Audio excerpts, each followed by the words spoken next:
Good morning, Slop Nation, and welcome to Slop Chop. This is a new podcast hosted by myself, Harvey Mulvihill. It is about the happenings of the internet, and it is your one-stop shop for Navi lore. I see you.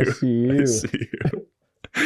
We got a wonderful guest this week. We have a Spider, Josh Spider. Welcome, dude. It's so good to see you again. I'm so happy that you can breathe our air finally. Thanks. Yeah, you dude. Stupid butthead.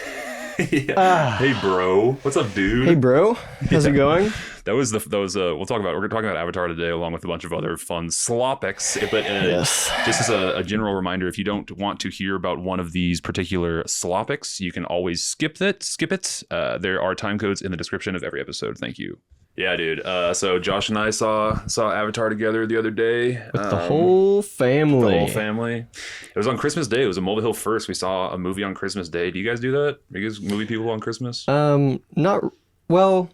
So we used to every year. My mom would have like a Christmas cookie party, and me and my dad would escape the house and go watch a movie. Nice. But since then, it's kind of died off, and we don't really. You guys hate cookies, or what the fuck is that about? No, all the moms get together and bring a bunch of their cookies, and then they exchange them, cookie exchange.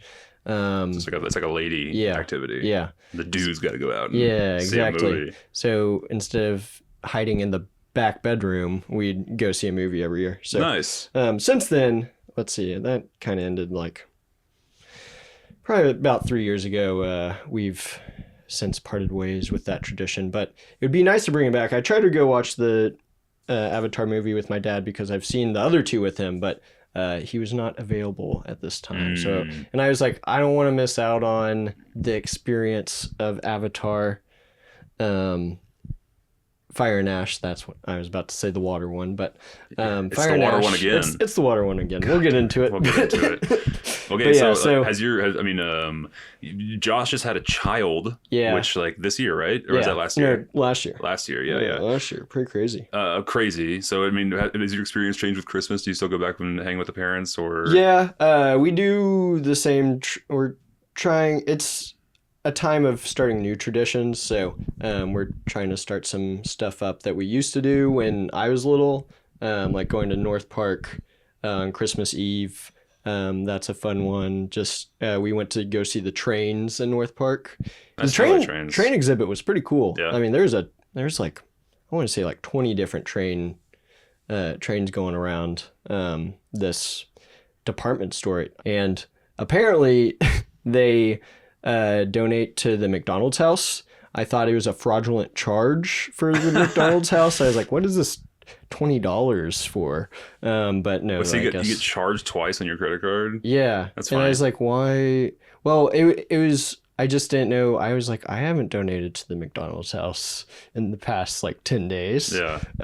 But I was like, oh. Is that the Ronald McDonald Cares thing with the clown hand and then the kid hand that you drive through and you can put a couple dollars in the slot? Is it the same thing? Right. Yeah, and it goes to like their the tax write-off for the daycare company type thing where it's kind of like Boys and Girls Club, but sure. Ronald McDonald House. Yeah. So it is just funny to me when any like mega corporation gets into a charitable endeavor, and I don't ever trust them to be like, you're doing this from the kindness of your own heart. No, it's a massive tax write-off and publicity. Yeah, and publicity and good vibes. Yeah. Exactly. Yeah. It still bothers me every time I think it's like Tom Thumb that does this regional reference, but the like when you would you like to round up to the nearest dollar? No, I would not. How about you do that? Yeah, I don't want to do that. Yeah. Trying to force me to pay from my groceries. Yeah, you guys are rich. You guys have money, dude. You're a company. I'm but a man.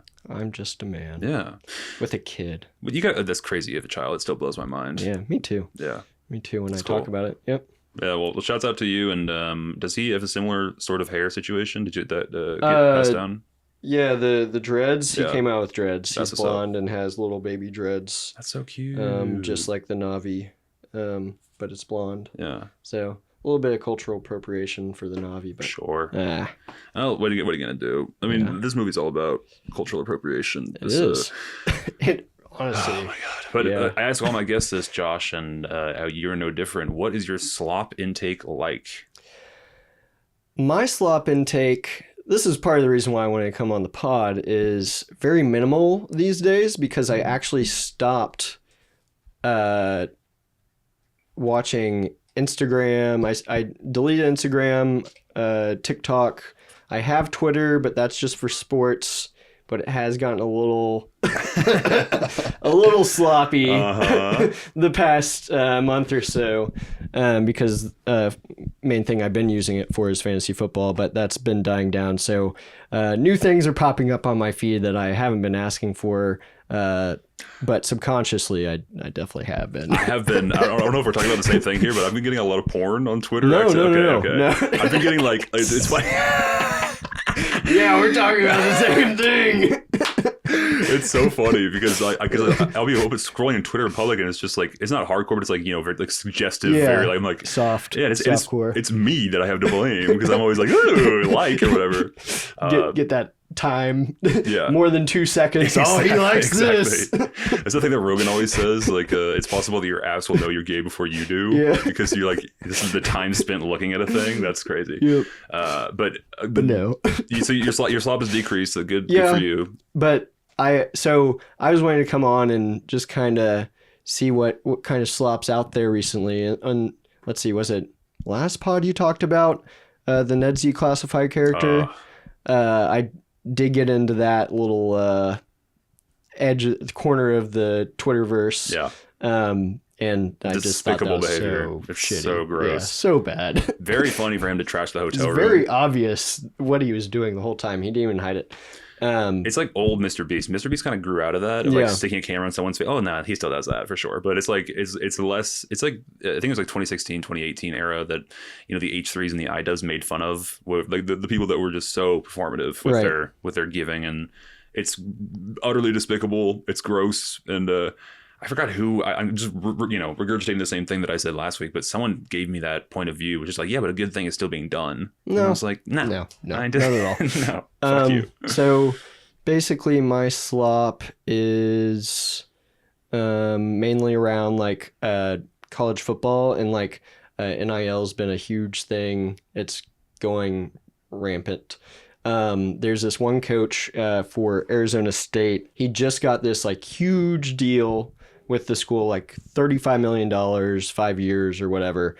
And then he goes on this like rant about people in his college town need to step up and give him NIL money. Is like, someone has to have $20 million and write a check around this town. It's pretty big. I think they're in, not Phoenix. What's the other big Arizona city? I got nothing.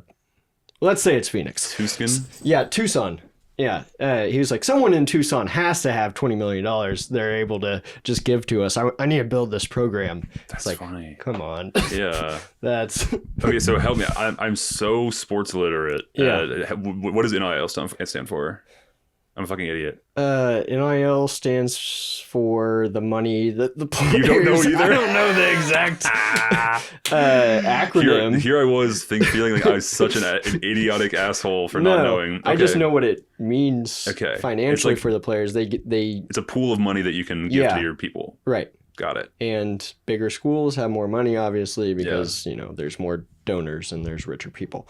And... he was begging for money. That's interesting. And that's what it's come down to is like all like they let two like lower schools in that like Tulane, SMU was in it last year, and those teams just get blown the fuck out. JMU, James Madison University was in it this year, and they just don't have the talent the bigger schools do, so they just get destroyed. So what you mean they're in the pool, meaning that they are being able to, they can pull money from this? Sorry, they're able to join the tournament. Like they reserve 2 spots for 2 worst teams. Got it. Out of the 12. You got to have a couple shit kickers in there. Yeah. Sure. To give them a chance. Sure. Give them a fighting chance. Sure. Feel like it matters to them. Yes. But it really doesn't. They're gonna lose. Yeah.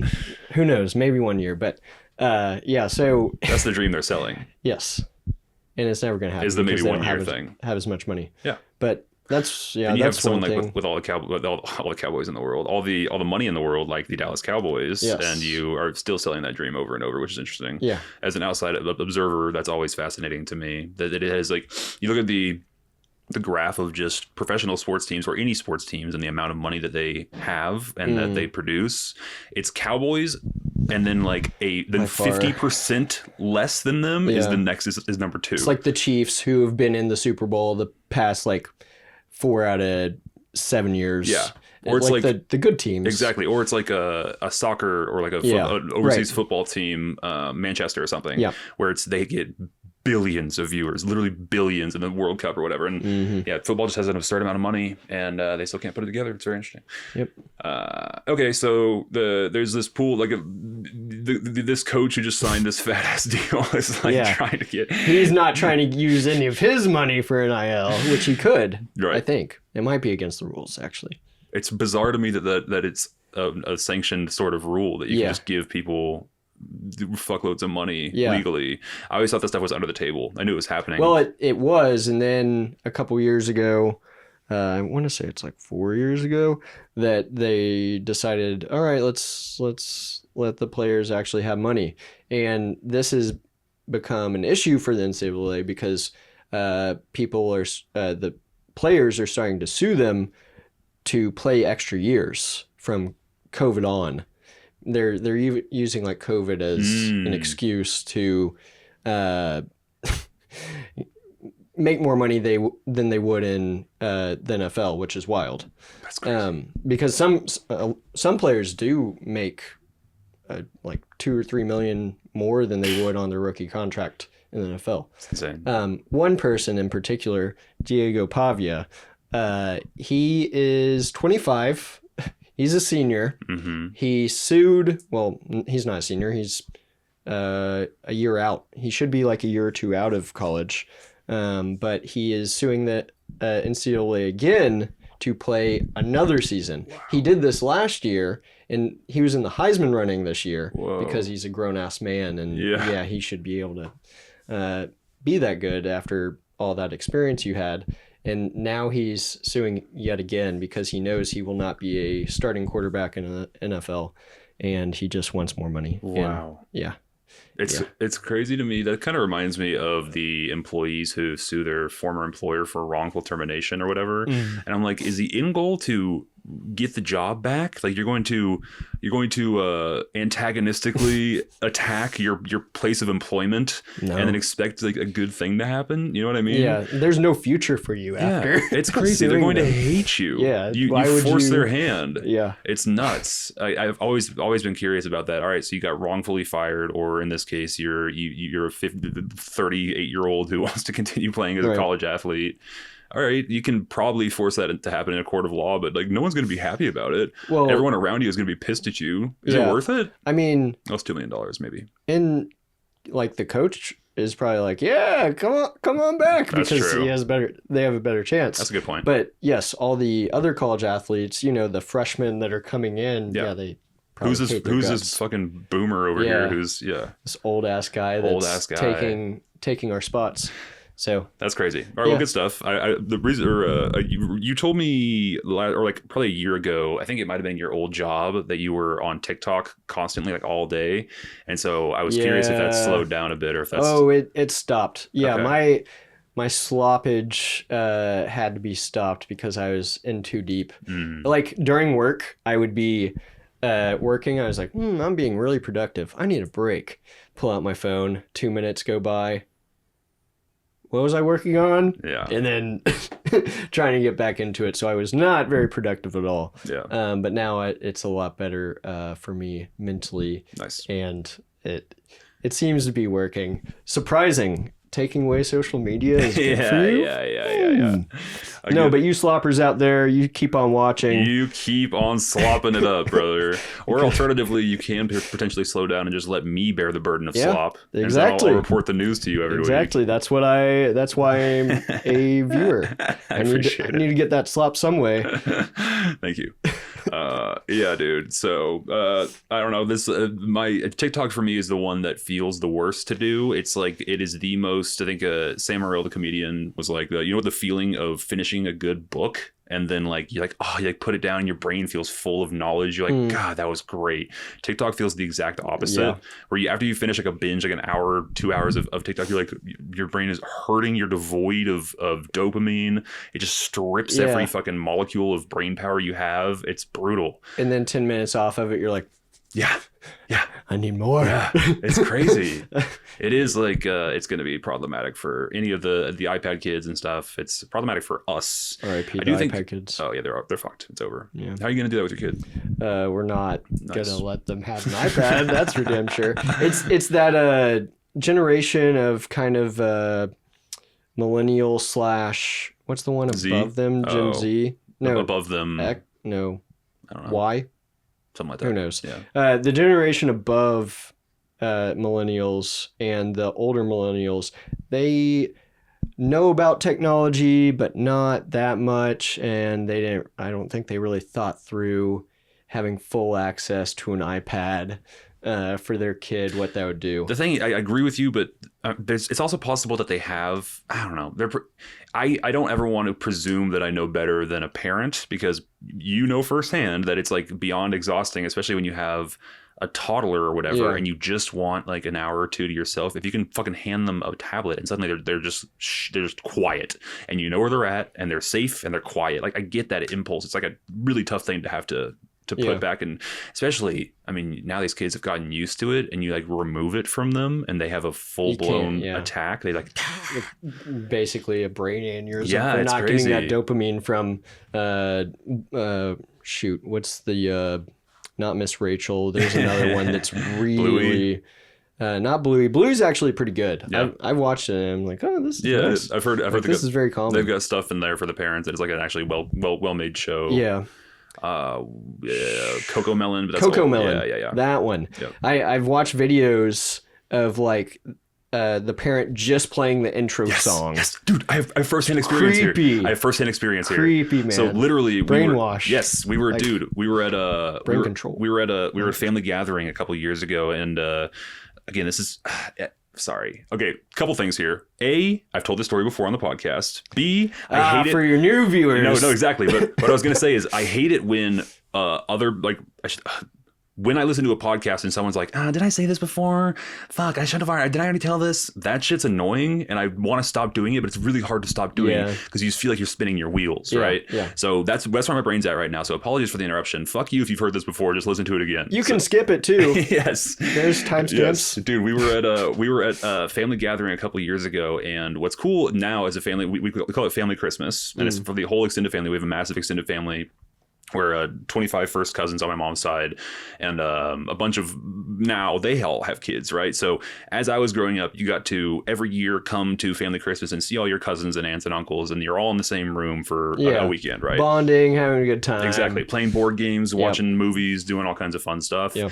It's a great family tradition that I continue to love to do. And then when you're a kid, you have like a totally different experience. And then when you grow up, you start like, becoming an adult, growing up with your counterparts and having adult conversations and stuff. And now all of my cousins are having kids. So I get to see their kids experience the things that I used to experience 10, 15 years ago. They're all running around and doing all the kid stuff. And I was like, I remember doing that. That's crazy. You guys are doing the thing that I was doing. So anyway, the house is full of children at this point, and every gathering from now until the end of time will be full of children and their children's children. But I mean, chaos. It's so loud, so loud. I bet. And then someone, dude, sure. I think, it's probably anywhere from, 10 people from ages 1 to 10. I don't know. And someone just turns on fucking Coco Melon at like just exactly what you said, the intro. Yep. And then the silence. And then everyone like moths to a flame. Yeah. Just gather. Yeah. They all just gather. So weird. It's bizarre. So weird. And they just stare. They just stare blankly. Yep. And I'm like, wow, they've cracked the code, these people. Well, and the code is, it's basically just all filler. There's no substance to it whatsoever. Bright lights, flashy sounds. It's what will attract these kids to watch this for 20, 30 minutes. For sure. Over But and over and it is over. also they literally have it down to a science, and it's like it's a scientifically it's a scientifically focused situation where they've definitely run tests and they've tried focus groups of children, and they know, like, okay, so if we have a blue dot come down in the intro instead of a yellow one, that shit hits. I don't know why it hits, but it hits. Like, put it in, all that stuff, like the science of it behind it, it exists, and they fine tuned it. They're the best, and there's a reason they're the king. No one gets to be the king without like doing the legwork and figuring out what actually works. Yep. Shouts out to Cocomelon. I'm a big fan. I'm caught up. Oh yeah, yeah. No, so basically, it's so funny. Have you seen the new season of Cocomelon? Basically, we're not going to do that. We're trying to give him the lowest stimulation media that's out there, and not giving him an iPad. Nice. We've talked about not even giving him a phone until he's like in high school, just because there's so many things that go into that. And it's going to be really hard because all the parents are pressured to get their kids a phone, like an iPhone, because the other kids have iPhones. Yep. So should be interesting how that goes. It may be different when he's that age, because hopefully the majority of parents have learned from our predecessors not to do that. Yeah. The guinea pigs that have been now all on Adderall and Vyvanse because they cannot pay attention to anything in school. Yep. So hopefully that's where we're at, and not trying to fight that. Yeah. Fight the wave of media throw up that's out there for kids, like YouTube Kids. It's all that. It's all of the garbage. I wish you nothing but the best. I hope you guys get a handle on it, or figure out how to navigate that. I think that has got to be the toughest thing. What you just said. Trying to get him out of slop. Yeah, well, get him slop pills so he'll be a fan eventually. That'd be great if we have the youngest viewer of the pod. Right. No, but when all of his friends have the thing and he doesn't have the thing, and he feels left out because of it, that's brutal. Then that's tough. Tough, dude. Then he feels like an outsider, and it's just And it's like you want him to have friends, you want him to be in the group, but you're like, you're rotting your brain though. They're all rotting their brains. So you could just be the stickler parent who, every friend group has one kid with a stickler parent who's like doesn't let them do shit, or doesn't let them watch Harry Potter or whatever. Yeah. You could just be there. You could be that guy. Yeah. Just witchcraft. Yeah, exactly. You watch Slop Chop only. I'll just put Slop Chop on the TV every morning. Sit him down with a bowl of cereal. Yeah. Go at it. I'm gonna start putting dots and ding-a-ling-a-lings inside. That's really good for retention. It's just putting a couple little ding-a-lings in there. Can you find the slop? Point out the expensive Blu-ray on Harvey's shelf. Oh, is that an Always Sunny version of Monopoly? That's strange. Can you find the A24 slop? Oh, very good. Yeah. I do want some more slop-centric stuff. All this is like movies and comedy. Yeah, there's too much of substance here. I agree. There's not enough slop. I agree, but I don't know. I don't really buy things that are slop pilled. Ooh, furry. I love Sasquatch Sunset. I fucking love that movie so much. I watched that. You didn't like it? No. I wasn't high and or intoxicated, so I was like, okay, I've had enough. That's after like 30-45 minutes. I did watch the whole thing just to get through it to see what the ending was. We took Patrick and I saw it one day. We loved it, and then we took my dad to go see it the next day. He hated it. He was like, and we kept warning him going in. He's like, all right, it's really weird. There's actually no dialogue in the entire film. It's just Sasquatch noises. Yeah, you have to like come around to that. It's kind of dark. It gets fucked up. It's produced by Ari Aster, and like it's interesting. You're gonna like it. And I was like, okay. He hated it. And then I put in my letterboxd review. I think I might be the only human on planet Earth to see Sasquatch Sunset 2 days in a row. I saw it twice back to back. Back to back days. Yeah, dude. Nice. Anyway, shouts out to that movie. Highly recommend. All right, so that's cool. I'm glad your slop has decreased. Mine is still. It's like still. I have an addictive personality, perhaps, and it's still addiction that I struggle with quite a bit. However, I'm in no way going to address it anytime soon because it fuels this podcast. Has it increased since the podcast, or I think stayed the same? It's pretty much stayed the same. I think my TikTok weirdly has increased and my YouTube has decreased for some reason. I do know the reason. The reason is because TikTok gives lots and lots and lots of flooding dopamine, and YouTube's kind of like chill. It's like, again, longer form content might as well be meditation at this point. You know what I mean? And I'm like, God, I've really been scrolling TikTok a lot. I should switch to YouTube to calm down. It's gross. Yeah. Do you do the watch later thing on YouTube? No. Okay. I've got like 300 videos in my watch later. Well, I don't pay for YouTube Premium. I refuse. That's crazy. It's the best. I refuse because when I was growing up, we didn't have a bunch of ads on YouTube. It was just like one ad before the video started, and now it's just all throughout it. I cannot stomach it. Yeah. YouTube's my main source of entertainment still, and I would quit. I would cancel cancel for the ads. Huh? Yeah, I would cancel every streaming service before I canceled YouTube Premium. I love it. Interesting. It's my favorite thing. Oh fuck. Oh my god. What else do we have for slopics today, Joshua? Well, oh yeah, I've been getting into. Okay, so it's light week for Slop for the record, but I wanted to play you something. Yeah. I've been getting into metal or hardcore music recently. Really? Yeah, I wanted to play you some. I think you like it. All right. Eat my fucking poo. Your such a said that. What you gonna do? You're gonna cry. And this is a TikTok. Oh my god, how cringe, you guys. Fuck you. I'm fucking sorry. Was this not your fucking expectation? Were you looking for a little less imagination? In case you didn't fucking notice, I don't give a shit. I don't like your style. Get over it. You got fucking issues? I can't fucking solve them. Here's a fucking tissue. Now it's not my fucking problem. Yeah, It's like a mix of rap and heavy metal. It's the most cringe human alive. I love how unabashedly. I gotta give a shout out to this guy. He's so funny. What's his name? His name is. You don't even know his name, and you've been watching his videos. It makes me laugh so hard. What the fuck is his name? Kill Karl is his name. Kill Karl. Shouts out to Kill Karl. 100% of his. It is like he's like the most like unaware. You know, like just completely unconscious of the fact that he's producing horrific cringe in every video, and all of his comments are like, "This is the coworker music to the coworker music final boss." So I was funny. gonna ask about the comments. They're so mean, and it makes me laugh that people are. He's still out here. He's still doing it, and. There's a couple people online that I see that are just like all of their comments are negative. 100% of their comments are negative. And I don't know how that doesn't eat at your soul. You know what I mean?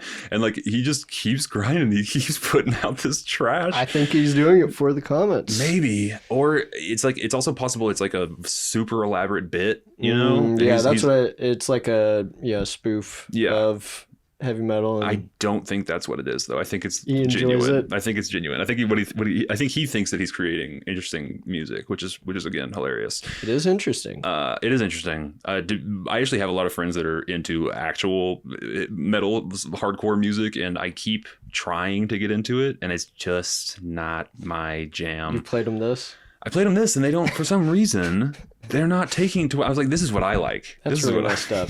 Exactly. Those aren't good friends. That's what I'm saying. They need to listen to that more. You liked it. Yeah, it was great. See, Josh liked it. How many have you looked at his Spotify? Does he have he's a got like Spotify? millions of views. Yeah, millions of plays. Lots of plays on those songs. So again, how much of that is ironic? How much can irony poisoning create or sustain a career? Perhaps that's like I don't think it's going to be for very long. How long have you been watching him? I found him this week. Okay, well, it's probably not going to be that. He's gotten his 2 seconds of fame. Yeah, it's going to be very short. No, he's my guess. He's killing it, dude. How funny would it be if this episode gets copyright strike because of this guy? Because I played his music. He's going to come on to your pod. Yeah. How does that work? Is it like Spotify listening to it and be like, hey, YouTube. Yeah, YouTube. So YouTube's the king of taking shit down. Yeah. And YouTube's like podcasting is cool. I would like to eventually, like my dream job is YouTuber, full-time YouTuber. And it's YouTube is still like my main thing. It's the thing I care the most about. It's where I post my episodes first, and then copy it onto everything else. But anyway, shouts out to Karl. He will eventually definitely be a guest on this podcast. I think you're making great stuff, dude, and keep on pushing. Hopefully you can fly him out one day.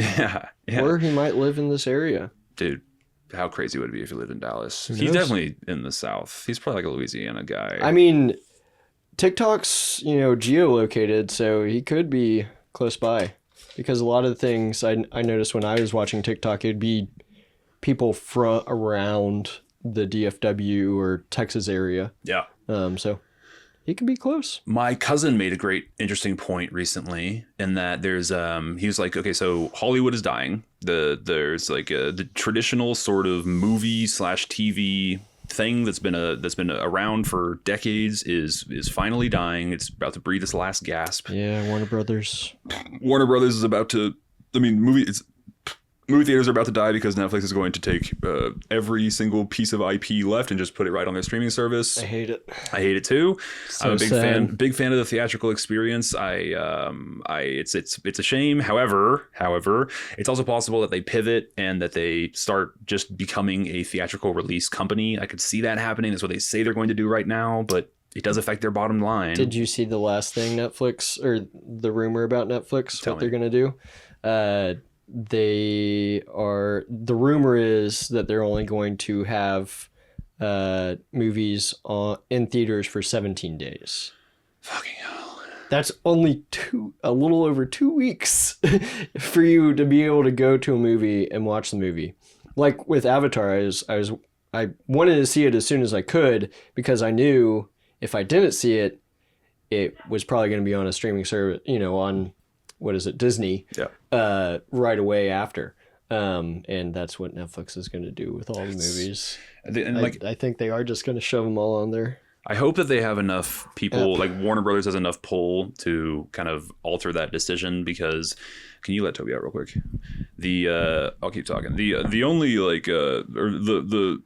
the solution to this issue is to lengthen the theatrical window, not shrink it. Yeah, they make more money Exactly. off of Yes. more people going to the movies. And if you have the old school 3-month theatrical window, 3 months in theater, and then like a month until they get the DVD figured out, and then you have the DVD like 4 months after release. It was a long time after long release. time. So Yeah. people were inclined to day. go to the theater because you're gonna miss the movie. It's gonna be a long time before you can see it.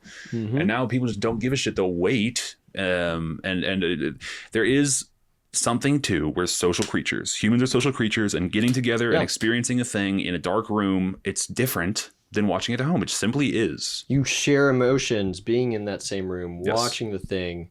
Like, for one example, I watched Naked Gun on my phone at work during the holidays when it's super slow. Mm-hmm. That movie sucked. Yes, I hated it. But I can see how it would be super fun to go see that movie in theaters because people are laughing. Mm-hmm. It's supposed to be lighthearted, just like, a spoof of a cop movie, But yeah, that movie sucked ass. Yeah, I don't know if it would have improved my experience, but that's the type of movie, like other comedy movies, that's how they thrive. 100%. Is Alternatively, any big budget thing, watching Avatar 3 at home by yourself, you're not going to have the same experience. Or are they going to mail you 3D glasses? Yeah, exactly. You dust off your old 3D TV from fucking 2011 or whenever that was a thing. Yeah. Yeah, I remember that. It's not the same, man. So I could see Netflix pivoting into just being a studio like Warner Brothers, where you're producing theatrical content and alongside your streaming thing. Like, fingers crossed. That'd be so cool if they made that pivot, but it's a tough thing. Ted Sarandos, the CEO, is not interested in theaters at all. He thinks they're antiquated, and so we'll see. See. I just don't understand it, because doesn't Netflix still lose money? No, they're profitable now. Okay, they are? They've been profitable for like 3 or 4 years. Okay, well, I guess it makes sense a little bit for them if they think it's profitable, but I feel like they could make more money off of theaters. But I agree. Whatever. Yeah, dude. But you're gonna be in the whole $85 billion fucking dollars. So anyway. Yeah. Wild, wild, wild. What the hell was we were just talking about something, and then We were talking about the heavy metal, before or after that. and then you went. Oh yeah, okay. So Hollywood is dying. Yes. There's like this sort of the antiquated idea of Hollywood where you have to go through a studio system, you have to go pitch an idea to 5 different rooms, and then one of them will pick it up, and then you make a pilot for them, and then maybe that gets picked up, 1% of the time, right? That whole system is crumbling, and also they're getting less like good talent. Even the stuff they're producing now is of lower quality than it used to be. Yeah. Seemingly. Yeah. And the theory there that my cousin said was like, yeah, that's because everywhere in the world you can just start a thing at home. You don't have to.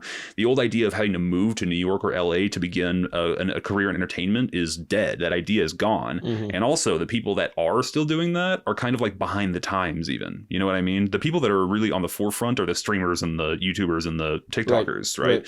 And they're living in fucking Alabama or North Carolina or wherever they live, because it doesn't matter where they live. You don't have to go to the place where. So the people that are still doing that, that's why like SNL is just such fucking dog ass now.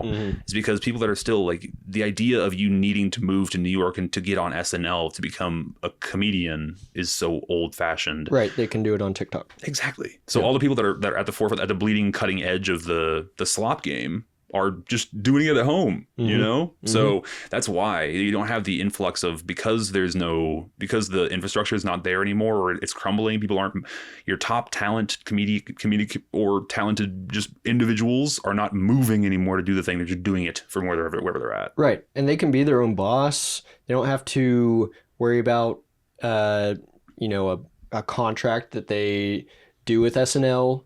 They can just do whatever they want when they want, instead of being told what to do. Yep. Which makes sense why they're not moving. Yeah. And you don't have to move to New York where it's super expensive to live. You can go there whenever you want because you make a ton of money off of your own content. Yep. So yeah, it's sad. It's sad. There's a lot of, the whole Joe Rogan Austin comedy push is for that exact reason. And you're like, wait, let's not live on the fucking left, the far west of the country. Let's live in the middle, so you can fly anywhere. And Dallas is, or the biggest airport, or one of the biggest airports in the world. Right. So yeah. Right. Anyway, the whole thing is changing and shifting in real time, and it's going to be interesting to see. Like, Hollywood might just collapse completely in the next 10 years, and like we might just not have that. The infrastructure, the bones of the thing are still there at this point, but it's possible they all just disappear in the next decade. Yeah. Do you know? Because I saw that, like, was it Paramount that was trying to buy Warner Brothers instead of Netflix? Yep. How does that work? Because it really seems like Netflix has already bought them. They already did. Yeah. Yeah. So I know exactly what happened. So Netflix put in basically Warner Brothers accepted the Netflix bid. There was 3 bidders. There was Paramount, Netflix, and Comcast. Okay. Netflix came in with a bid that was totally self-funded, meaning they didn't have to take on any debt to obtain this $80 price tag. Also, they only wanted the streaming and IP side of the business. Warner Brothers is a huge company with all kinds of like old cable ties and video games and all kinds of shit, fucking refrigerators or something, probably. So Netflix didn't want none of that. They just wanted the streaming and the IP. Comcast and Paramount both wanted the entire thing. So Netflix puts in the bid, they accept the bid from Netflix because it's the best deal for their shareholders and Netflix can afford it. Paramount comes in and says, wait, we will offer you even more money, over $100 billion to, and they actually did like a hostile takeover play. I don't know if you are familiar with this, but they put out a mass email to every Warner Brothers shareholder and said, this is the deal we're offering. You need to vote on which one to go with. All the shareholders decided, we don't want to take your even higher deal because you can't afford it. Came out, because Paramount the entire company is worth like $11 billion. So they're offering 10 times what they're actually worth in the form of debt. So it doesn't make sense. No. Whereas Netflix is like, yeah, we can afford it. We can pay you $80 billion out of our own pocket right now, and be fine. And we're also making an absurd, way more money than Paramount is. So the deal makes more sense to we'll go with Netflix. So that is the current standing, the deal is in the process of going through. They're no longer, they've accepted the Netflix deal. It's a damn shame. Yeah. Damn shame. But I think it's better than the alternative. Well, yeah. What's the alternative? Paramount. Yeah. But they'd keep them in theaters. I guess. I don't know. I honestly, I think the Paramount thing, it just doesn't make sense business wise. I agree with you that it might be better for theaters, but anyway, we'll see what happens. It's possible again that Netflix pivots because it's possible. Who knows? Maybe Netflix just wants all theaters to die. It's possible that they just want that. And they really want like the DC universe too. Like that's on the rise, even though superheroes are dying. Yeah. That Superman movie did well. People like it. James Gunn. Wonder Woman. Yeah. Or Supergirl is coming out this year. Correct. Yeah, Supergirl. And then Clayface, which looks good. That looks good. Yep. So one of my watch lists. Hey. For speaking of that, we can move on to our next slopic here. I want to talk about letterboxd. Yeah. Because you are a letterboxd person. I'm a letterboxd guy, yeah. As am I. Yep. And what is your general feeling about the app? I'll just leave that open-ended. I enjoy it. It's very easy to use. I like reading other people's letterboxd reviews. Like the people that I follow, there's a few people that I followed in college from my film class that I took senior year, and I still watch their reviews. Yeah. And I think it's really hilarious because there's two different sides of the coin. One side is super serious, like down to a T. It's like a 3-star movie that I think, but they're like, this thing's fucking shit. It blah, blah, blah. Like it didn't have any, like 4 paragraphs. Yeah. It's 4 paragraphs long, really getting into like every single aspect of the movie. And then there's the other side, the memeing and just that's my side, baby. Yeah. I have been getting more to that side. I write a review of every movie I watch. I don't just do the stars. And I enjoy kind of, giving my honest opinion. I feel like a film critic every time I write one of those. And it's just satisfying to have all the movies that I've watched on one app. Agreed. It's great to just keep track of them because there's so many movies out. Netflix, going to the theaters. So I just enjoy keeping up with everything, and you can see your friends, like what they've seen recently if you didn't go see a movie with them, so it's fun. I agree with that sentiment entirely. I think that I'm approaching this from a performative, dopamine pilled slop kind of ideal, in that I'm desperate. Like it hits, honestly. Okay, let me just tell you I've been on the website since 2021, the app since 2021. And I used to write a review for everything that I watched, and I've stopped doing that in recent years because I would put a lot of effort and like heartache into the review. And for the record, 90% of the stuff that I write, it's intended to be funny. It's like, but I actually put effort into the joke, or like trying to make it. I'm not just like the one line kind of fuck it thing. And then I would get like hung up on that and have to wait for, I would put it in my notes app, and then like kind of like workshop a couple things to write. I was just like spending a lot of mental effort for 0 likes. I mean, 1 maybe. One person, 2 people are going to look at that comment. Exactly. That review. Exactly.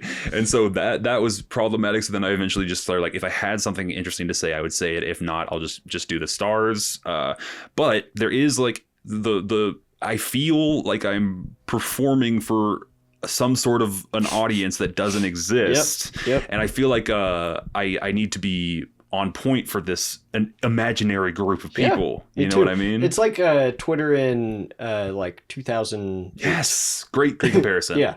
It's just like, someone's going to read this. Yes. One person's going to get a Google out of this review. Yes. And it means so, like a letterboxd like means so much more than any other type of like. Majority of them will not be liked. Yes. So I don't know. It feels weird that way. And I've gone through a whole kind of phase with or journey with the app, in that it used to be super performative and kind of cringe, and I would spend so much time like, oh, this is gross, but bear with me. I would spend a lot of time rereading my own reviews. All of your reviews.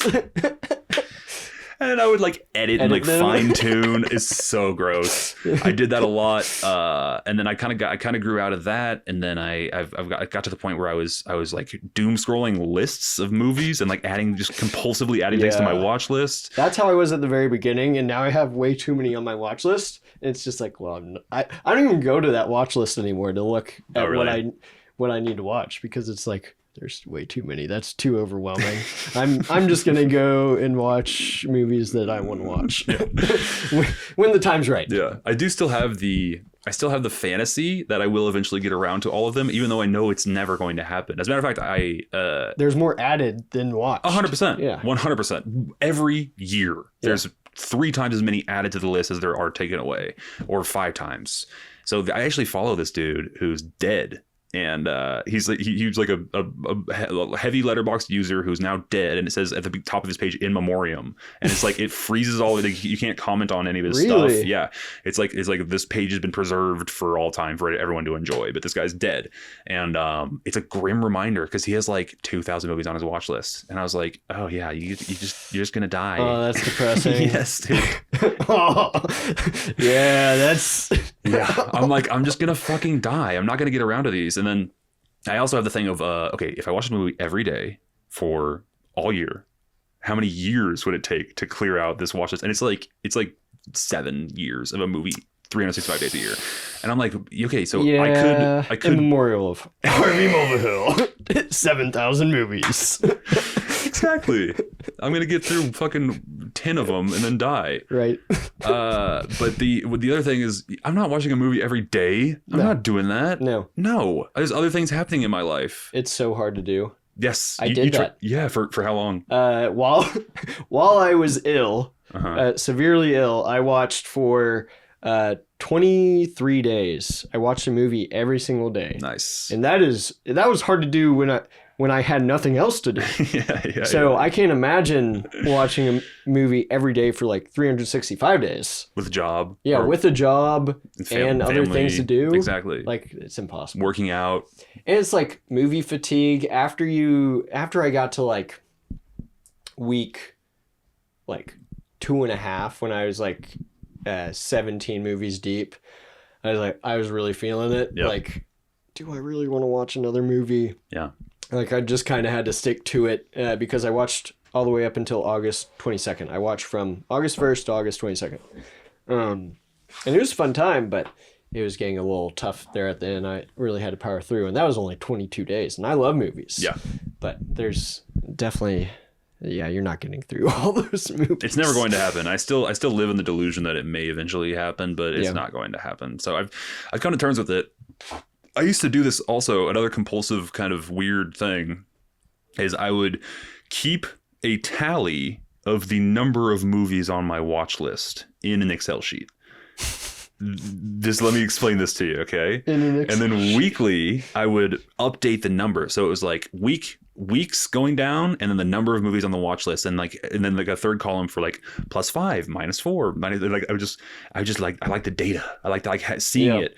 And I don't know why. And then I eventually got to, I think I cleared 1,000 movies on the watch list, and then I was like, what am I doing this for? Who is this in service to? What possible use could this ever? Because the number always went up. Like, I mean, if I did that 50 times, it probably went down week over week 3 times. You know what I mean? Mm-hmm. So like, it was in service to no one. It was during the phase when I was doom scrolling apps or lists and just compulsively adding things to my watch list that sounded interesting. And again, I was just like, I'm creating work for myself for no reason. Organized. I'm keeping it organized, but it was what it truly came down to, Josh, is that I was avoiding life. I was avoiding real life. Sounded like a whole lot of work. It felt like I was doing work, so I was getting the juices of like work flow. Oh, this Excel sheet. Oh, it was stretching my brain muscles, but it literally meant nothing. Yeah. It was for no one, and it didn't help me at all. It was just creating nonsense work for myself to do. So, and there's an app that shows the tally at the top. Isn't that what it's for? Yes. Who gives a fuck about the change in the number week over week? Like, who could possibly care? It's Harvey just Mulvihill. strange. I cared for a while. Yeah.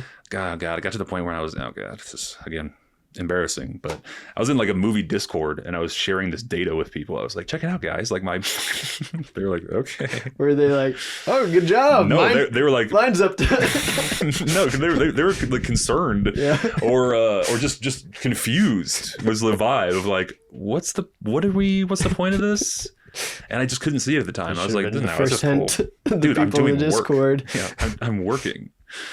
Yeah. So anyway, that's the vibe of Letterboxd for me. It's also, there's an element of it that there's part of me that enjoys logging the thing on Letterboxd just as much as watching the movie, or more so even sometimes. Yep.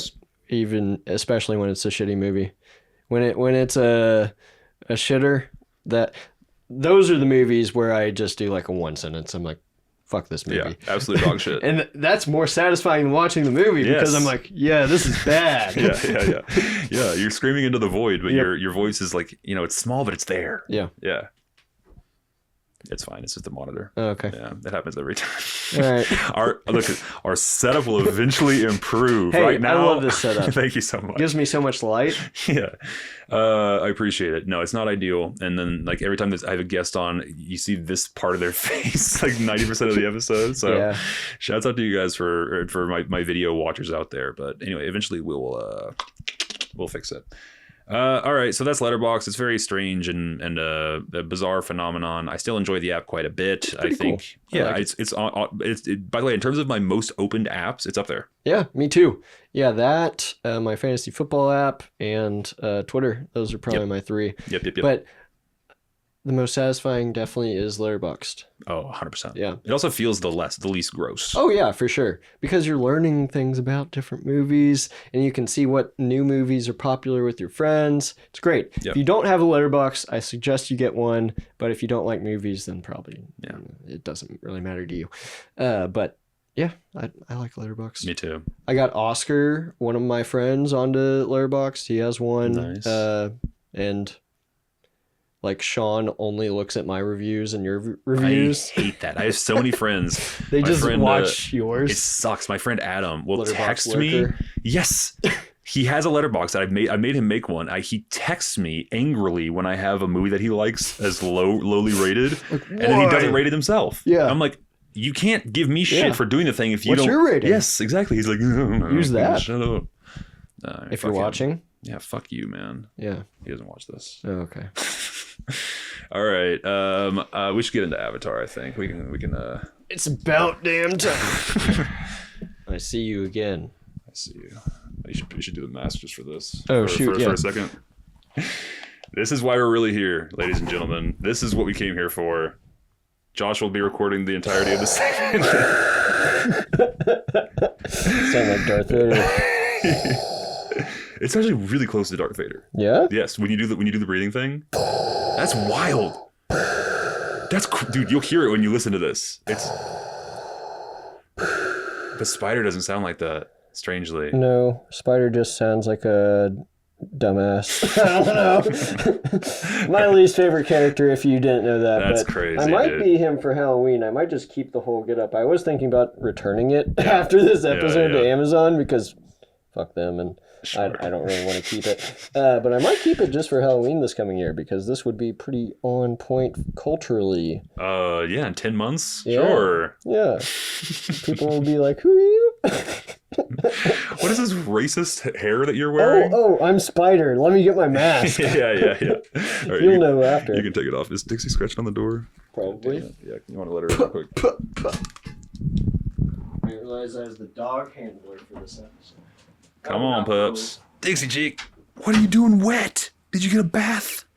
Did you get a bath? All right, and they both got baths. Look at these pups. Wow, you're wet. All right. So dog. We saw Avatar 3 together on Christmas Day. That's right. It was a new Mulvihill tradition. Josh has been doing the Christmas Day movie for quite some time, but I think from this point forward, we should all just go see Avatar on Christmas Day. It's fun. It was fun. So let me just tell you, for the sloppers who don't know, my experience with Avatar, and then you can tell me yours. Okay. Okay. So me, if you're let's say you're me. and you're me, right? And you're me, and you watch Avatar 1 when it comes out in theaters like everyone did. I liked it. I thought it was fine. And then I promptly moved on with my life and didn't think about it again, ever. Then they re-released the first one in IMAX theaters 12 years later when the second one came out. They re-released it in IMAX about a month or two before the second one came out. Did you go see it? No. So I went to go see it in IMAX, and I freaking loved it. Yeah. This is the first one. And I was like, whoa, this movie rips. I am surprised that I don't remember it as well as I enjoyed it a ton the second time seeing it. Ahead of its time, it's kind of paint by numbers. There's a lot of very kind of cliched plot elements, but the whole package is very impressive. Yeah. And also, that was before I'd seen 2, so I was really blown away by all the visuals and stuff and seeing it in IMAX 3D and all that. Right. So then I promptly tell my family that Avatar rips and that we should all rewatch the first one. So I see it a third time that Christmas, right before the second one comes out, with our, with my immediate family, and they all really liked it. Cut to, we all go see the second one in theaters on opening day or the day after. Yeah. And it's 3+ hours long. And the time just flew by for me, evaporated. Really? I love that movie. It was when I was walking out of the second one, and I was like, you do the thing I'm assuming when you watch movies with people where, especially if you really loved it, you're kind of looking at them and trying to gauge their reactions before you talk about it. Yeah. And there's always that weird thing in movie theaters where you don't start talking about it right away. You do a couple talk about anything else as you're walking out, and then you all right, let's get into it. I don't know why we do that every time, but anyway, I get into I was like, I gotta tell you, that's the most fun in a movie theater I've had in years. I fucking loved it. And then every one of my family members was like, yes, that was incredible. So even Sean, who hates everything, loved Avatar 2. So I fucking loved it. I fell in love with the movie, and then my brothers and I went and rewatched it in theaters over and over and over. Again, 3 hours flies by for me every time. And then also every single time it comes to an end, I think to myself, I could run it back right now. I could literally start it over and be completely content right now. I love the second movie. I love it. It's one of my favorite movies ever, which is crazy. I was just about to say. Yeah. All right. So I will pause there, and then I'll switch to you, and then we'll talk about the third one. So the first one I went to see with my father on one of those Christmas days where my mom was doing the cookie exchange thing, and that was a super fun movie. I remember it being in 3D. It wasn't IMAX, but it was the original 3D. The floating jellies. Yeah, the floating jellies, and we both loved it. I liked the story. It was actually pretty decent. And the world, I mean, you just get sucked into it. Yes. And we just it was just such a cool experience because no other movie had been like that ever. Yes. Before the first Avatar. And then I just kind of forget about it after a while. And it took them forever to bring out the second one. More than a decade. More than a decade. Long ass time, considering I feel like they had the technology, obviously. No. When they first... No?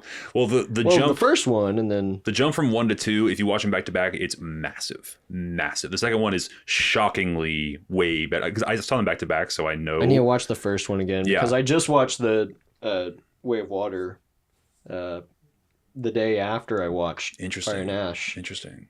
But I don't remember the... 2 and 3 look identical. Yeah. 1 and 2 look definitely. crazy different. Different. Huh.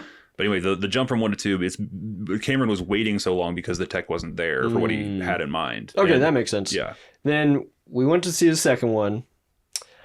I wasn't a huge fan at the time. I think I was more into films, if that makes sense. Not movies. Yeah. Okay. And this is definitely a movie. It's more of an experience, and I wasn't going into it for the world. I was going into it for the story, which is a terrible way to go into the second Avatar movie, because it's more world focused and the visuals and everything. And I just wasn't a big fan. They just kind of mailed in the story with the little kids getting in trouble. It's like the classic, no, we have to go rescue the kids because they're young and dumb, you know, and they weren't that great of actors either, playing those roles. How dare you?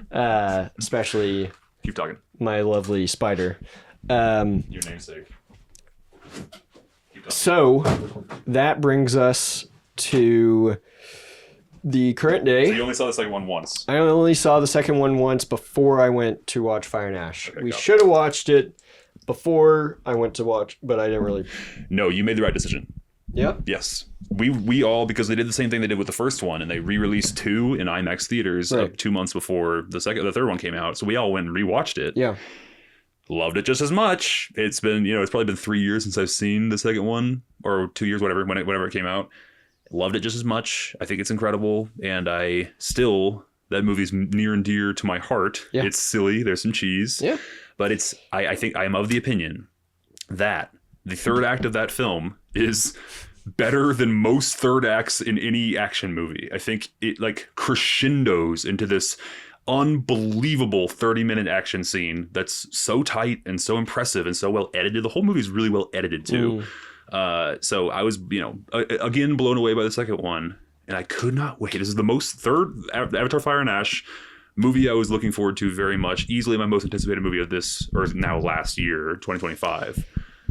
Then we went to see it, and I Tell the viewers. was so sad.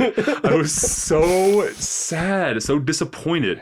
I think I might be the only human on the planet Earth that has this opinion, that loved the first 2 and didn't like the third one. I think this is James Cameron's first miss. I think he continues to be one of my favorite directors ever, but it's so strange to me. Alien 2. Love. Aliens 2. Aliens. Incredible. Hits. Love it than the first one. Hits. Better than the first one. Yep. Terminator 1 and 2. Come the fuck on, brother. Come on. I need to rewatch those. So good. Yeah. Anyway, so they made the second movie again. They did it again. It's crazy to me that this is Avatar 2, Right. Part 2. Right. And Avatar 2, if you'll remember, was already 3 hours long. This Yeah. is another 3.5 Crazy. hours. 3.5 hours. And they do the same plot points. It's fucking astonishing. The kids get captured. The kids are in danger. And then like Quaritch is like, I've got your kid. We gotta make a deal. We did that already. We did the whale. The whales. The whale. We're doing the whales again. Same whales. The same. This is the different whale. whales. The whale who comes to find out through the power of friendship that you have to fight back sometimes. Yep. We do that again, but Yep. now it's 15 whales But instead of it's- 1. Yeah, it's different whales. What are we doing with? Yeah. Why is it? Then by the whole big third act crazy action scene, it's literally in the same exact spot as the one from. It's on the water again. Yeah. A lot of time travel too in that movie. Yeah. The pacing for Yeah. me was like it was breakneck, super fast paced for the first hour, where they were like just chopping. So you could tell that there was so much left on the cutting room floor that they were like, all right. They had one. What was the thing? Spider has his mask. Yep. Run out of battery. Yep. Hard cut 2. Yep. We're getting rid of Spider's out. It's like there's Yeah. no conversation or anything. And then one scene later, we're on the ship. We're like leaving home to go. And then like that sets the whole thing in motion. But like the whole like that was so silly, and it was just rushed, and it felt bad. I don't know. You enjoyed this more than I did. I enjoyed it because I did not watch the second one right before the third one.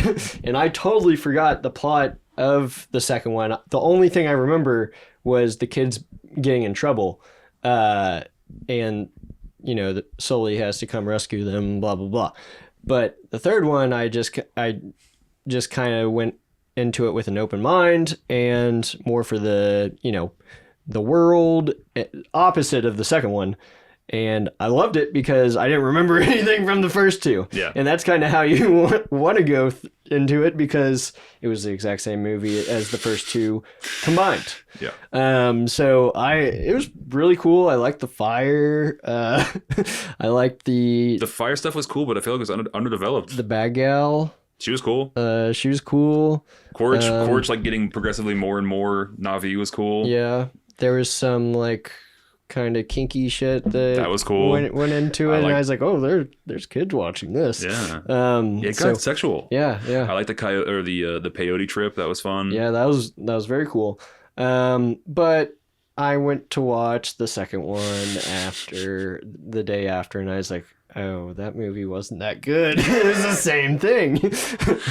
Isn't it crazy that he did it again? It's wild. And It's so you're the one that strange. told me that they wrote them at the same time.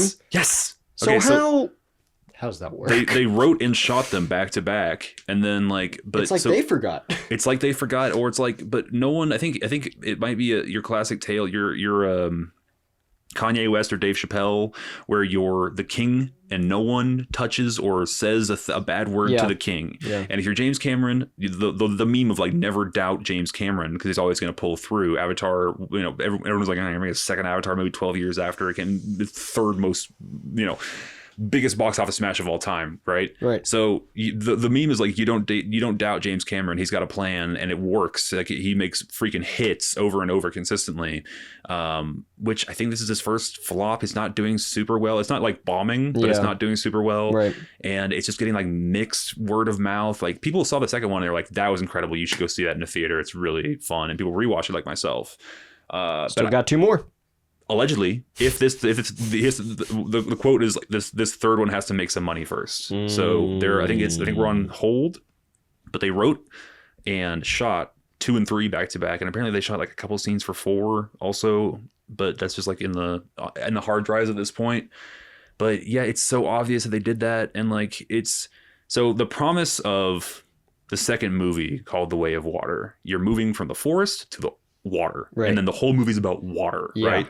This one's called Fire Very and strong Ash. on water. The second one's very water. That's the whole thing. Yep. So you expect this third one, okay, we're gonna go to like the volcano world, and we're gonna like have the same sort of vibe where there's like just exploration in the fire world. And there is a fire world. They show it For 10 seconds. But they never go there. Yeah, they never go there. There's no like cool fire creatures I think going that's around. What's cut out was the actual fire world. I think it was commercialized, and they're like, okay, well, we know these things work. Yeah. So let's do them. But they forgot that they just released the second one. If there's another 10 years in between the second one and the third one, I think everyone would love it because they forgot about, everything that happened. Maybe. They shot themselves in the foot by re-releasing it for us so that the Mulvihills would go see it, see the second one again. Right. But yeah, that's a good point. There was not a fire world. It's so they showed the fire world. strange. They showed like the fire, like the volcanoes and that whole thing, and the weird blue sucky up thing at the very end. Sorry, spoilers. Cut to the next part of the episode. Yeah, what's the thing? Where they're all they're getting sucked into the vortex where they're getting destroyed. Yeah. There was like fire, like volcano underneath them. Sure. But that whole thing was on the wasn't water. explained. That whole battle was on the water. It was literally, fire or Way of Water Part 2. Yeah, like you said, put that because battle it's all water in a volcano. Yeah, you know what I mean. Have it, and then have like fire beasts that come up and attack, and you have like the new whales or like these huge fire creatures or something. There's so much you could have done with that concept. Dragons. Some sort of dragon. We have, by the way, which we basically have. We already have pterodactyls. Yes. Might as well make them breathe fire. 100%. Yeah. There's so much untapped potential in that world. You could just, it's so strange they just did it again. Whales again, bro. Water again. It's crazy. And then also the teleportation of the mom to the. So they went back. She went back home. She was injured, and then she back in the water world. In the second movie, it took them like 2 or 3 days to get to the water tribes. It's very Game of Thrones season 8. Yeah, where they're just teleporting. Across Westeros. It's like how you had to fly for a long ass time, and then bam, she's there. So it's like I need a map of this place to see what's going on, how close it is, and getting to the point of the water world again. Like, why would they try to go hide there? Everyone knows they're there. Go to the fire world. That's a good point. They had a giant battle there. One movie ago. They already know where the humans know where you are. The sky people. Yes. The pink skins. Whatever slur you want to call the white people. Yep. They know where you are. By the way, that's like one of the few really great scenes, I think, is when he's grilling Neytiri about her racism or hatred for the pink skins. She's like, you hate them, and you hate your kids a little bit because they're part human. And she's like, yes, yeah, that stuff's great. Yeah, Yep. that's dope. Some good dialogue. So there's some great stuff in there, and I think that what's her name, Zoe Saldana as Neytiri, man. she's always been great and hot, right? Yeah, she did a really good job. You're gay. You can't say that. My brothers are fucking. They're like, she's so fucking hot. I like her, and I like. Also, I can recognize when someone's attractive. You can't. You can't recognize that's not how it works. You can't recognize that fucking Jacob Elordi is good looking. No, Timothy Chalamet. No, not at all. You can't just peep him and say, "Wow!" Like it's not like anything's happening. It's like, okay, that's an attractive man. Yeah. No shit. I'm just joking around for the pod listeners, you know. How dare you besmirch my good man Chalamet? Have to have some comic relief in this terrible heated Avatar discussion. Avatar discussion, yeah. It was a very serious podcast about Avatar. Yeah. And I think it did flop overall. I don't think I'm going to watch it again. I may actually, I say that, but I'd like to see it again. Same. And be some sort of intoxicated. That would be fun. Hell yeah. Maybe not. It's 3.5 hours long. I know. And dude, again, the second one flies by. Like the third one felt like 3.5 hours. At like 2.5 hours, I was like, okay, it's really cool. I love the visuals. I loved it coming out of the theater, but after the movie magic subsided, I was like, wait a minute. That always happens to me. Really? With movies. Like when we went to see 28 Years Later. Mm-hmm. Same thing happened. Did you know that the song in the credits is my third most streamed song on Spotify this year on Spotify Wrapped? You remember we were walking out of 28 Years and I was like, damn, this song rips. And I Shazammed it. I have never stopped listening to it. Couldn't stop listening. When did that movie come out? Like February? Something like that. Listen to it the rest of the year. Yeah. That's funny. But yeah, so tell us your thoughts in the comments about Avatar. Did you guys like Avatar 3? Did you enjoy it? Did you have a good time? I was, am I the only human on Earth with this opinion? That 1 and 2 are great and 3 was not. I'm excited for 4 because they did not set it up at all. So to me, that means it's going to be way different, but it might not even exist. It might not exist. So that's probably why they didn't set it up. James Cameron is moving on to a different project, perhaps, or he's like doing some other smaller budget situation, or he'll go back to 4. But it is weird. It's also like the motif. Another thing, the motif of the end of the first and the second movie. It ends with Jake Sully opening his eyes and it cuts to black and dun-dun, Avatar, right? That did not happen. Nope. They did the dum, but there's no eyes. It was like the whole Jake world. Sully. And no Jake Sully. There's a theory that it was going to be his kid because Jake Sully dies in this one, which does not happen either. Spoilers. But I don't know, brother. The whole thing was... They didn't even set up his kids to be successful in the 4th. They're still the same... Another retread plot point. At the very end of the second one, his brother dies, and then he's like, it was my fault. And then he's like, he does something heroic, and then Jake Sully goes, I see you, son. Like, we've gone past that. Cut to this one, and does the same shit. It's the same shit. He has to prove himself again to his father because he doesn't trust him or whatever. Well, he messes up, and he doesn't bring his communication. Yeah. He doesn't bring his comms. It's like, are you kidding? You literally had a whole movie where you're supposed to learn this, and then he doesn't. It would be so much more interesting if he was. No character growth. I also hate. I think this is Universal. Any sequel where we pick up right where the first one left off. I'm trying to think of another. Dune 2 is the only exception to this rule.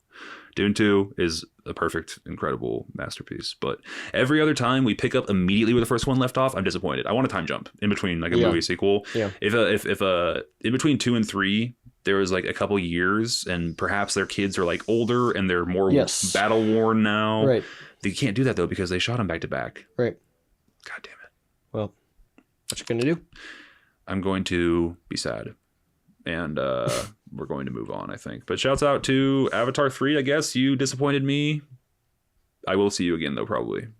Avatar 3 does listen to this pod, so I'm going to speak directly to it. Okay, that's good. Yeah. Shouts out. I mean, I don't know. Talk to James Cameron. You were really fucking long. James Cameron, your father was over-ambitious and under-ambitious. Under-ambitious. He played it safe. Mailed it in. He mailed it in. What the fuck is that about, bro? That's like just a depressing kind of fucking hogwash. Anyway, Sucks. So I'll be burning my Avatar gear here. By the way, I told Josh before this started, but this shirt is actually smelly because I wore it to the premiere of Avatar.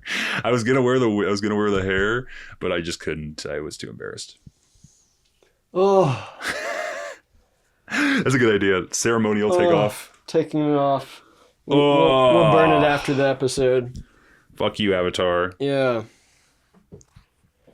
Back to normal Josh now. Ooh, wow. Woo, refreshing. Yeah, man. So anyway, shouts out to that. What, Joshua, have you been watching recently? Pull out that old letterbox. Other than Avatar, you seen anything? A lot of movies. Yeah. A lot of movies. So, I have tried to watch all of, the popular movies this past year before 2026 started. But I was not able... I'll start with the one that I wasn't able to watch was Marty Supreme. Ooh. It was just tough. It was like in the last days right before the year ended. So I am going to see it. It seems like it's doing really well, so I'll probably be able to see it a little bit later. It's hopefully great. This coming week. Yeah. Is my... Have you seen all the Safdie movies? Or Uncut Gems and Good Time? What? Have you seen Uncut Gems and or Good Time? Yes, I've watched Both? Uncut Gems. Okay. I don't think I've watched Good Time. Good Time's awesome. It's But my I favorite. really like Uncut Gems. Adam Sandler. Similar vibes. Only good movie he's had in quite some time. Sandler? Yeah. Yeah. I mean, that's 100%. the only serious movie he's Yes. probably ever been in, right? He did Punch Drunk Love, which is great. It's a what Is the fuck it is the director's dramedy? name? Drama, more so just a drama. Okay. That movie's awesome. He also did something. Look, he's been in a couple. All right. So my 2025 rankings. So basically, every single one except... Oh, I didn't see F1, and I've heard that's really fun. You didn't like it? I didn't care for it. I've heard it's like Top Gun Maverick, It is like Top Gun except in Maverick, race car but bad. mode. Yeah. Um, It's literally directed by the guy who made Top Gun Maverick, Yeah. and it's just the cheesiest, most cliched thing I've ever seen in my life. Sounds like Top Gun Maverick. Nah, Top Gun Maverick rips, bro. It's It's cliche. pretty cheesy. It's cheesy, but it rips. I feel so differently about those two movies. But people love Interesting. F1 and also made a ton of money. Yeah. Made a ton of money. So give me your number 10. Brad Pitt. All right, my number 10. Yeah. Starting from the bottom. And this is top 10. Sorry. Number 10 is what we just talked about. Avatar, Fire and Ash. That's honestly fair. Yeah. I think it'd probably be my number 15 or something. We already talked about it, so I'm not going to go into it again. Yeah. Then Eddington. Nice. I did like Eddington. I loved the two opposite ends of the spectrum of politics. Yep. That was really well done. The only part that put it down on the list, and this was a 3.5-star movie for me, and I liked it, was the end. I wasn't really that big of a fan. I didn't know where it was going to go, but that's not where I thought it was going to go, and I was kind of disappointed about it. Mm-hmm. It just got too extreme in a way that I thought it... I don't know. It was just kind of weird, because it was when he, Yeah. Put your microphone. Oh, sorry. Yeah, you're good. It was when they... It wasn't even that memorable to me, now that I think about it. It was like... There's a shootout, right? And Crazy shootout. Yeah, maybe we don't super need to spoil the end, but I think I agree with you. And the last note that it ends on being on, this is kind of vaguely a spoiler, maybe not. It ends like the last shot of the film is the tech company, which I thought was interesting. Like a good choice, and that those are the real winners of this whole debate. That's true. That's an interesting way to think about it. All right, I won't spoil it.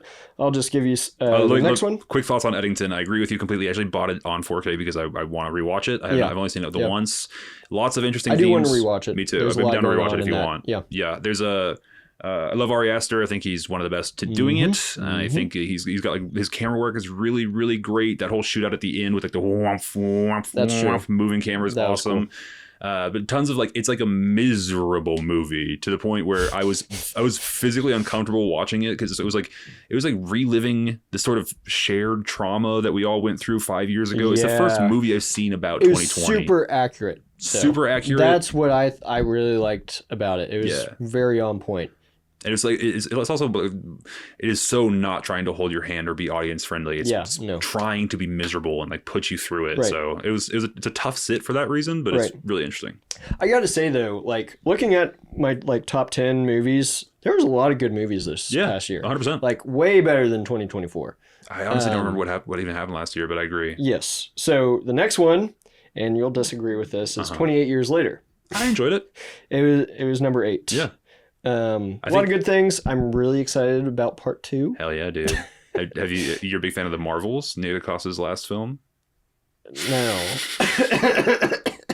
When you told me that, I was super pumped. I texted Harvey. I was like, oh, there's going to be a part 2. He was like, guess who is the producer of it? I was like, oh, shit. No, she directed, but she also did the Candyman remake, which is apparently pretty good. So I don't know. She's talented. Yeah. I think she just got dealt a bad hand with the Marvels. Probably. No one, comes out of 2024 Marvel unscathed. Speaking of, my number 7. Thunderbolts.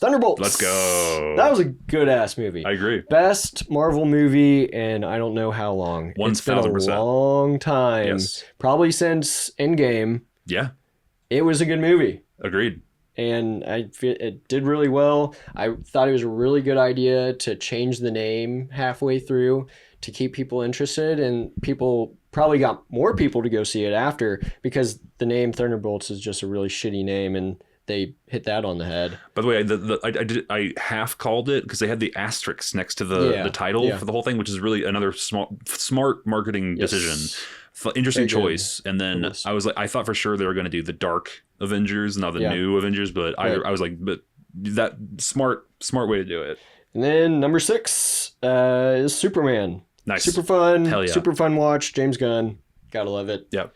I feel like the majority of people saw it because it was a James Gunn movie, and people love his other movies in the Marvel universe, and super excited to see Supergirl coming out. That's a lot of supers in a row. Coming out this year. Yeah. And then moving on. I agree completely with Superman. We'll go into the next. Yep. Big fan. I think I've only seen it the once. I enjoyed it. That ending is fantastic. There's a real emotional core to the film, which James Gunn is great at. Yep. I think I'm excited. I'm just excited that he's still the new Netflix employee. James Gunn is. I'm excited that he's at the helm of this thing. Funny. The next one is Black Bag. Love. I was like, this is the first like mystery type spy movie I've seen where I've actually like really enjoyed it in a long ass time. I do like the Knives Out, but it's way different type of mystery movie. And I don't know, there's the twist. If you haven't seen it, please go watch it. I don't know what streaming service it's on. It's probably on one of them. But the twist at the end is super good. I just really loved the whole thing. I couldn't agree more. Super, super sharply written. That dinner scene. Oh, the dinner scene's so good. Dinner scene lasts a long time too. Yes. And it doesn't feel like that when you're watching it. There's an awesome breakdown by one of my favorite YouTubers, Thomas Flight, about that scene. He's like, this is what makes Steven Soderbergh a genius. And the different, there's probably I don't know, 20 different setups to cover that scene. The shots. Exactly. Shots. There's 20 different angles that he hits, and when he's trying to get in the motion, he'll pick one of the shots that he's just beautifully edited and so tense. It's very David Fincher, that whole movie. It's very Fincher. Yeah. That movie fucking rips. I want to rewatch that. I should own that. Yeah, movie. and they really do a good job with the characters. You really get to know the different characters at the dinner. And it's just at the very beginning, I was like, man, the main character is George Woodhouse is the character's name. Interesting. He was just kind of bland, but after the movie goes on, it really gets into it. That's so good. So yeah, Black Bag. That was I gotta say, that was the only movie on my list that I was going in blind. I had no idea what it was about. I just kind of went to a movie because I wanted to go see one, and it was amazing. Really love that movie. Totally agree. Number 4. That was number 5, Black Bag. Number 4 was Begonia. Nice. Yeah. Love. Begonia riffs, man. I was a big fan. I think this is, you see Poor Things? Yes. So Poor Things is my favorite Poor by Things, him. so good. Love that fucking movie. Emma Stone in both of them. She's been on a tear, man. She's a great actress. I think Really I've been a fan since Superbad. She's my if I was straight crush. No, yeah, she's great. I love her acting, especially in Poor Things. But this one, she's not bad. Go ahead. I love Jesse Plemons. Yes. He's great. He's always great. And it's really interesting, the character that he plays, because he is more mentally ill than his brother. And I just find that dynamic really cool. 100%. But yeah, it's a great movie. They found, by the way, Cool twist. agreed. The brother, I was blown away by that guy. I've never seen a person like that in a movie before. I was like, if this dude's So acting, he's 100% really autistic. Yeah. He's like, that's just who he is. And so he's not an actor. really This cool. is his first role. That's awesome. And I think that's the move to get like a true authentic performance, is just to get someone who's Because you get that backlash guy. if you don't, and you're That too. Yeah. Yeah, but I was blown away by that dude. He's That's so awesome. autistic. He's Yes. so on the spectrum. Very much so. Yeah. I don't know. I wonder how that process worked with How do you find him? and Magic how do you Gathering tournament? tell him what to do and. Well, he's still a human that can. Well, I know that, but I'm saying are you just letting him riff half the time? Or I think he's following the script. Yeah. He's probably, they tend to be pretty good at that stuff. Yeah, Maybe they can memorize some stuff. Yeah, really smart. So Yeah. it makes sense. Yeah. Just have to be okay with being on camera. Yeah. Yeah. No, I get that though. I've always been curious about that, especially Sean Baker, your boy, Yeah. who finds like real Prostitutes. fucking trans sex workers on the streets Yeah. of Los Angeles. Like, hey, do you want to be in my movie? Yeah. How do you get them to perform? How do you get them to do lines? I don't understand that. It's And crazy. have them not freaking burn out halfway through the movie. Yes. And you can't find them. Exactly. Or if they're strung out or something. Yeah. Yeah, that's crazy to me. All right. The next one is One Battle After Another. Fuck yeah. Such a good movie. That was awesome. And I don't know if it might be higher on my list, but I'm keeping it at 3 right now. Gotta watch it again. So much happens in this movie, and the pace is really good. I feel like you're just on this adventure with the cast through the whole thing. It has a great line. Have you been drinking? I've had a couple small beers. A couple small beers is so funny. Such a good line. Yes. And this will definitely be in the talks for I think it's winning Best Picture. Yeah, I think it's winning. You think? Yeah. What Yeah. else would it be? I mean, Marty Supreme, maybe? Marty Supreme, possibly, I guess. Or Sinners. Sinners is really good. Yeah. And speaking of Sinners, that is number 2. Nice. This is our first disagreement. Oh, yeah? I'm not a fan. You did not like Sinners? It's just all the black people, I'm not a fan. Cut that. That's staying in. No, I just I connected with elements of it. I think I had the same problem that I had with From Dusk Till Dawn. Have you seen that? Which is it's like a half Tarantino, half Robert Rodriguez movie where the first half is a thrilling, incredible Quentin Tarantino film, and the second half is a schlocky Robert Rodriguez vampire movie. And I had the exact same problem with this movie where I love the first half. I love it. And then it becomes a vampire movie and I'm like, I'm bored. I don't know. Yeah. Not my thing. I guess I kind of get you there. Yeah. It kind of sucks you in the first half. And then the second half, it's vampires, which is fun, I guess. But I was so much more interested in the character, like them running from was it Chicago and like all their his like old flame relationship with the voodoo woman. Right. Fascinating. All that stuff is really cool, and all that stuff is kind of like when they get into the barn, you're just like, eh. Yeah. I really liked the barn when they got there, just because of like the music choice. Like it was that part in the theater, especially. I don't think it would be anything near what it is in the theater if you watch it at home. But the audio, it just is way different than anything that I've seen recently or at all. And I don't usually like a lot of music in movies, especially like musicals or stuff like that. But the dancing, the different cultures, it's really cool to see because it really pulls in. Unbelievable. Like that scene's nuts. Agreed. But yeah, I understand the vampire part, but I haven't seen a vampire movie in a while, so sure. I was fine with it. By the way, I'm the only asshole without Sinners in his top 5. Yeah. So pretty racist. it's just all the no. You don't like Michael B. Jordan. No. You get 2 of them in a movie? Come on, bruh. I won't. Actually, no, I'm not going to say anything about what said. Okay. We can cut it. Yeah, cut it. What you got? Okay. What is it? I'll cut it. He didn't know the difference between Michael B. Jordan and... Michael Jordan? No, the guy that died. Oh, Black Panther? Yeah. That's really funny. You didn't know the difference between the 2 of them. You don't have to cut it. That's really funny. All right, so... The next one. Did he die of cancer? Yes. He died of cancer. Yeah, Michael B. Jordan, didn't that guy die of cancer? Wasn't he Black Panther? No, that's the other black guy. That's the other black guy. And they look nothing alike. Yeah. I'm sorry I am blanking on his name, but so be it. Yeah. Okay, and my number 1.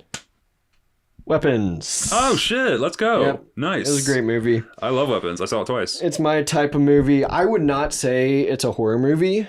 It's just not. It's not that scary. Okay. It has like 1.5 jump scares or something, which I like. But it's just more of like a comedy thriller type.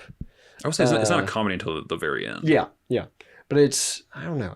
Well, there's like one when Josh Brolin wakes up from the scary dream. What the fuck was that? That's true. A lot laugh out loud loud and moment. there's like the needles. Yeah, is that funny though? That's more like just shocking. Yeah, and crazy. So maybe...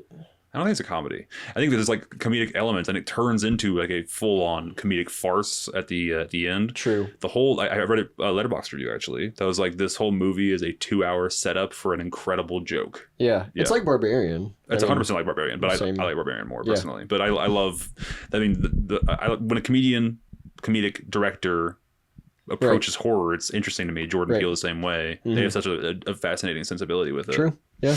So yeah, I mean, I love the old lady. She's the best. So she's like so scary at the beginning, but once you actually see her and she's like humanized, kind of, it's just like, okay, this is not scary whatsoever. The one my favorite scene in the movie is when she walks into the gay couple's home. Yes, that's great. That was awesome. Great. Also love the hot dogs. Yes, the hot dogs, and that it's 7. Yeah, specifically 7. So 7 someone's eating 4 dogs. and someone's eating 3. Like I wonder who's eating 4. That's so funny. Yeah, all the little world building there is great. Yep. That whole thing of like the politeness of one of the guys to be like, no, of course you can come in, and Benedict Wong is like, we're about to have our hot dogs. Sit down and watch our TV on our TV trays. We're gonna watch our thematically relevant programming where it's talking about like parasitic fucking whatever the thing is. Remember that? I don't remember that. They're talking about on the TV. They're talking about parasitic creatures that attach to a host. And it's like, that's kind of like the movie a little bit. That happens in every movie. If you go into even My Beloved Hereditary is guilty of this. When they go into the classroom and they're talking about like fucking demon worshipping fucking pagan rituals or something. And I'm like, every single time, what kind of class would be talking about that? Every single time it's relevant to the plot. I'm They'd be talking about the 10 Commandments instead. Yes, get Jesus back in these goddamn schools. Or GD, gosh dang, excuse my language. Yeah. Yep. Yeah, dude. So shout out to Weapons. I enjoyed it a lot. I'm a big fan of Zach Kreger. I will watch whatever that man does for the rest of the time. Julia Gardner, she's amazing. Yes. Love her acting. Kill me. If you want to stop me, you're gonna have to fucking kill me. One of the better line deliveries I've ever heard. That fucking is crazy, like bone curdling. That scream. Yep, that's in my top 5 TV shows ever. Nice. Yeah. Nice. Yep, she's a great actress. Yeah, dude. She's played a lot of different roles too, like different accents and stuff. Oh, she was in Fantastic Four. Yeah, she was Silver Surfer, but woke. I forgot about that. Yeah, Silver Surfer, but woke. flat-chested Silver Surfer. Short lesbian haircut. Yeah. All right, man. I think we should wrap it up. But anything you want to tell to the people before we get out of here? Is this when I plug all my... You can do that. No, I don't have anything. Listen to this podcast. Listen to the podcast you just listened to. I'm plugging the podcast that I'm on. Nice. And try to get him to pay me royalties for the rest of time on this episode. Yeah. And yeah, happy 2026. Any movies you're excited to see this coming year or this year? I don't even know what's coming out, dude. Avatar 3 was the only thing I was looking forward to. Like, now it's over. I have nothing. Well, I pulled some movies. Intriguing. Really quick. Okay. Shit. Where are they? Okay. Oh, Doomsday I'm looking forward to. Wait, my watch list went away on Google. The Avengers movie, Dune Part Oh, right. 3 Yep. comes out this year. Mandalorian and Grogu. You're not looking forward? I will watch it, but I couldn't care less. Like, It's just going to be a long ass episode. Yeah. I think it looks fine. I think that most recent trailer actually looks pretty good. Clayface, we already talked about that. That looks great. That looks good. Another one I was looking through these earlier, and there's not a whole lot of original movies coming out this year. Mm-hmm. There's Toy Story 5, Despicable Me 3, Minions 3. I wonder with Toy Story if they're going to do the same thing they did last time, which is like when 3 was like such a great conclusion to the thing, and they were like 4 is happening, and everyone's like, oh, fuck off with 4. We're doing 4, and then 4 comes out, and everyone's like, okay, that was incredible. It's incredible. I love 4. Yeah. And so then same exact reaction here of like, if we're doing a 5, come on, you're gonna ruin it. What if they pull it out again and make another incredible, like, I think 4 ain't no way. You don't think so? I think this is where the line ends with Toy Story. I could see that happen. But who knows? We'll just have to go and watch it in theaters. It's about iPads. Not you know that? on Disney. Yeah. It's about iPads. That's the villain of the movie is like an iPad. That's hilarious. Yeah. Okay, it might hit. Yeah. Gotta say. That's a really good plot. Yeah. Shrek 5 is coming out this year as well. Oh, right. Toy Story 5 versus Shrek 5. With the new character models. Oh, that's right. I remember all the backlash. They look like shit. Yeah. Maybe they changed it because of all the backlash. Yeah, they probably did. Yeah. And then you got your AI Pixar movie Hoppers. Right. It looks like they made it with AI. I don't know if they actually did, but it does. Yeah, they probably did. I'll probably go see it if it's a competent director. I'm not watching that shit. I'll tell you that right now. Ice Age Boiling Point. Ice Age again? Yeah, there's another Ice Age 2. There's a lot of added, like, wow. They need to chill out on these. Ice Age, what is it, 6 or 7? I don't even know. It doesn't even have a number by it. It just says Ice Age Boiling Point. Oh, that's in 2027. My bad. Look out 2027. All right, last one that I do want to see, and it is a new movie. It's called Mother Mary. Tell me. Oh, wait. Damn it. It's a musical. I fucking hate musicals. It's an A24 movie. Oh, okay. Anne Hathaway is Mother Mary in it. Uh-huh. It does not say who I don't know. Okay. Oh, it's going to YouTube. But yeah, so I'm looking forward to a couple movies. Yeah. But there's always good movies coming out. I'm still an Alamo season pass holder, so I'll continue to go see movies whenever I can because it's free, sort of, more or less. All right, ladies and gentlemen, God love you. I appreciate you listening. Thank you to Josh for coming on. You were great. I appreciate it. I will see you guys in I will see you. 7 days time. I see you. I see you. Wait, is it from the forehead? Oh, yeah, sorry. I see you. I see you. Okay. Is it right or left hand? There it goes. All right. Bye, cool. guys.